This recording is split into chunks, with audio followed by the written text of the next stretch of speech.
Uttar Pradesh police के द्वारा वर्तमान आवश्यकताओं को देखते हुए तथा फेक न्यूज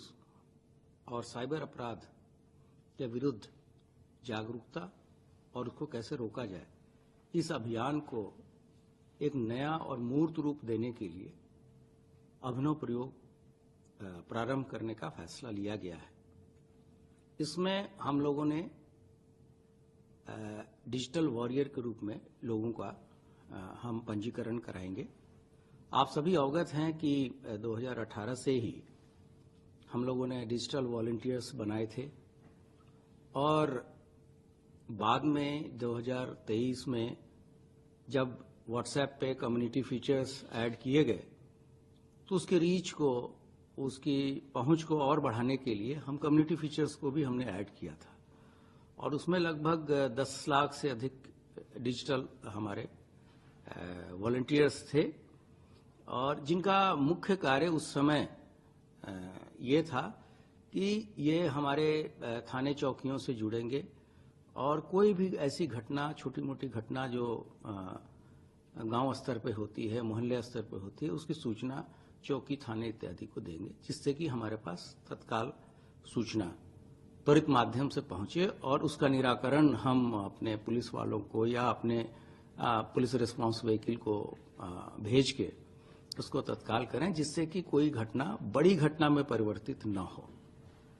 लेकिन समय के साथ पुलिस की आवश्यकताएं और सोशल मीडिया का जो रीच है, ये महसूस किया गया कि व्हाट्सएप पे के अलावा अन्य भी प्लेटफॉर्म्स हैं जिसको हम लोग कवर नहीं कर रहे हैं। तो इन आवश्यकताओं को देखते हुए तथा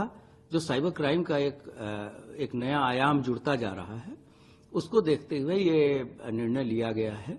कि अब हम हमारे जो डिजिटल वॉलंटियर्स हैं उनको एक हम नया नाम देंगे जो कि डिजिटल वॉरियर होंगे। और इसके लिए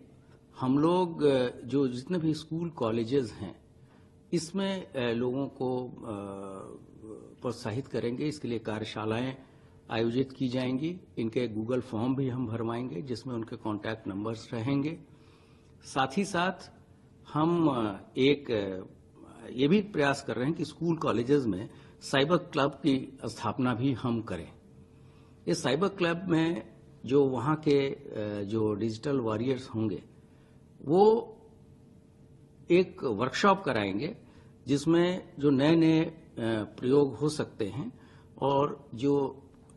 नए युग के लड़कों में जो रचनात्मक चीजें उनके दिमाग में आ रही है कि कैसे पुलिस की मदद की जाए, कैसे साइबर क्राइम को रोका जाए, कैसे समाज को जागरूक किया जाए। तो उस तरीके से एक नोडल शिक्षक को भी हम लोग उसके लिए प्रत्येक कॉलेज और स्कूल में स्कूल प्रशासन या कॉलेज प्रशासन से जोड़ के लगाएंगे। और ये सारी चीजें हम कुंभ की आवश्यकताओं को देखते हुए भी कर रहे हैं, क्योंकि आप सभी अवगत हैं कि एक बहुत ही ऐतिहासिक क्षण है उत्तर प्रदेश के लिए, पूरे देश के लिए और उत्तर प्रदेश पुलिस के लिए कि जब हम लोगों को विश्व का सबसे बड़ा जो समागम है, जहां पर इतने ज्यादा लोग, करीब 30 से 40 करोड़ लोग इस पूरे 1.5 महीने के अंतर्गत यहाँ प्रयागराज कुंभ में आएंगे और विभिन्न सुविधाओं का यहाँ लाभ लेंगे। तो उनकी कम से कम उनकी कठिनाइयां हो, उनकी यात्रा को और उनके जो आस्था का पर्व है उसमें कितनी हम सहायता करें और कितनी उनकी मदद करें, इसके लिए भी उसमें भी इन चीज़ों की हम मदद लेंगे। और साथ ही साथ जो साइबर क्राइम का एक नया रूप जुड़ता जा रहा है, उससे हम अपनी रीच जो है सोशल मीडिया के विभिन्न प्लेटफॉर्म्स पे, सिर्फ व्हाट्सएप पे ही नहीं, फेसबुक पर है, टेलीग्राम पे है और अन्य सारे फेसबुक प्लेटफॉर्म्स पे है, वो हम करा रहे हैं। और इसके लिए सभी हमारे फील्ड के अधिकारियों को हम लोगों ने यहाँ से निर्देश जारी किए हैं और जल्द ही इस पे जो है एक युद्ध स्तर पे कार्रवाई अमल में लाई जाएगी।